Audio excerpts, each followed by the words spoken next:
David Hume nació en Edimburgo en 1711. Estudió Derecho, pero se dedicó a la filosofía, como así también a la historia y a la diplomacia. Llegó a ser subsecretario de Estado. Llevó el empirismo inglés a su estadio de mayor radicalidad. Rechazó las ideas innatas y defendió una perspectiva profundamente escéptica. Proclamó que no conocemos más que nuestras propias impresiones e ideas. Dijo que la política y la ética no se basan en principios racionales, sino en la utilidad común y en el sentimiento de simpatía por el que somos capaces de ponernos en el lugar del otro.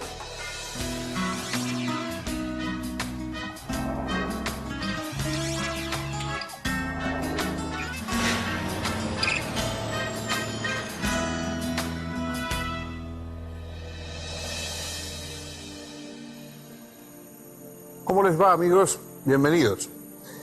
Vamos a hablar hoy de un filósofo representativo de un siglo que quizá es de los siglos más extraordinarios desde el punto de vista intelectual de toda la gran aventura humana.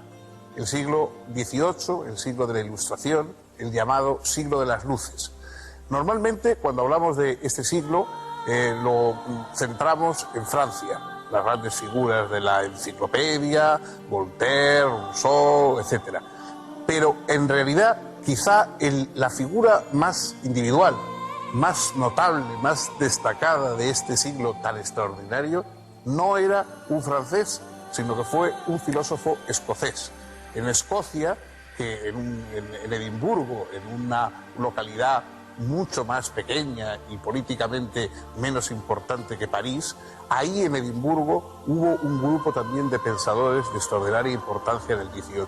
Y el más importante de todos ellos fue David Hume. David Hume es quizá el más grande de los pensadores de habla inglesa y quizá también el más destacado y el más ilustrado de los pensadores del siglo XVIII. Hume no partió de la filosofía, llegó a la filosofía después de pasar por otras muchas cosas.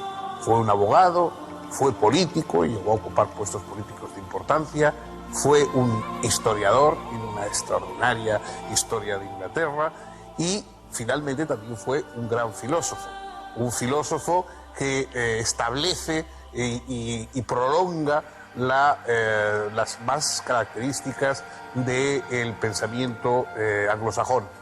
Ya Locke había insistido en que no podemos esperar nada de innato en cuanto a ideas y en cuanto a razonamientos, sino que todo eso lo recibimos del mundo. Este empirismo, es decir, que lo que cuenta es la empiria, la experiencia, es absolutamente radical en David Hume. Para David Hume solo son nuestras impresiones, las impresiones que el mundo deja en nosotros, lo que nos va a dar conocimiento. Y de este empirismo radical y de este escepticismo respecto a todos los grandes palabras, los grandes temas, las grandes creencias de la humanidad, nace la obra de este filósofo sagaz, prudente y realmente audaz en sus planteamientos, tanto que no se atrevió normalmente a decir todo lo que pensaba sobre los asuntos porque chocaban excesivamente con las creencias establecidas en la época.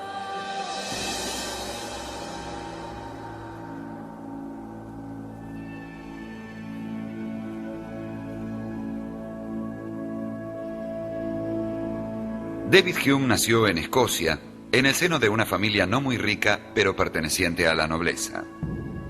A los 2 años quedó huérfano de padre y fue criado con su madre, su hermana y su hermano mayor, quien, de acuerdo con las costumbres entonces imperantes, heredó las tierras familiares.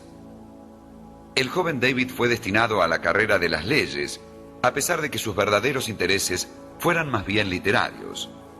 Desde su infancia se dedicó a leer a los grandes autores griegos y romanos. Obtuvo, sin embargo, su título de abogado y pronto comenzó a ejercer dicha profesión en la ciudad de Bristol.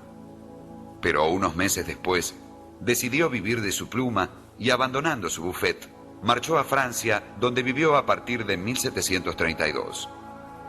Se instaló en la ciudad de La Flèche, en cuyo prestigioso colegio jesuita había estudiado René Descartes, y redactó allí su primera obra importante, el Tratado sobre la naturaleza humana. Hume creía que ese texto le iba a proporcionar fama y fortuna, pero en realidad no tuvo gran éxito. Ello lo decepcionó profundamente. En su tratado, Hume partía de la teoría del conocimiento de Locke y radicalizaba su empirismo. Criticaba allí, en efecto, ciertos principios que todavía operaban en la obra de Locke: el yo, la sustancia, la causalidad y la inducción. Para efectuar esta crítica, Hume realizaba una descripción rigurosa del conocimiento. Cuando conozco un objeto, tengo ciertas sensaciones o impresiones y ciertas ideas que son como el rastro de esas impresiones. Rastro que puede darse como recuerdo, como proyección imaginativa o como conceptualización abstracta. Las ideas son entonces representaciones mentales, de modo que a partir de las impresiones se constituyen las ideas simples y luego, con la asociación de ideas simples, tenemos las ideas compuestas o complejas. Todas las sensaciones o impresiones e ideas generan en nosotros la creencia de que realmente existe el objeto exterior que las provoca, pero en realidad, de lo único que puedo estar seguro es de que tengo una sensación o impresión, y que eso genera una creencia de que existe realmente una realidad exterior a mí que me está provocando esa sensación. Sin embargo, el objeto que conozco no es exterior, sino que está en mi conciencia, pues consiste solo en un entramado de impresiones e ideas. Si yo afirmo que mis impresiones e ideas corresponden a un objeto real, es solo por un acto de creencia. Hume dice que nos ilusionamos y creamos ciertas ideas para las cuales no hay impresiones, como por ejemplo la idea de causa y efecto, o la idea de espacio y de tiempo, o la idea de sustancia. Todas esas ideas son fundamentales para la ciencia, aunque sean ilusorias. La ciencia se apoya sobre esas ideas básicas. Sobre ellas construimos el mundo del conocimiento, aunque no haya impresiones o sensaciones que les den la validez objetiva que parecen tener. Ciertamente, hay que reconocer que el hombre no puede vivir sin una cierta creencia instintiva en la realidad, pero en el fondo, lo que entendemos por realidad se reduce a un conjunto de sensaciones.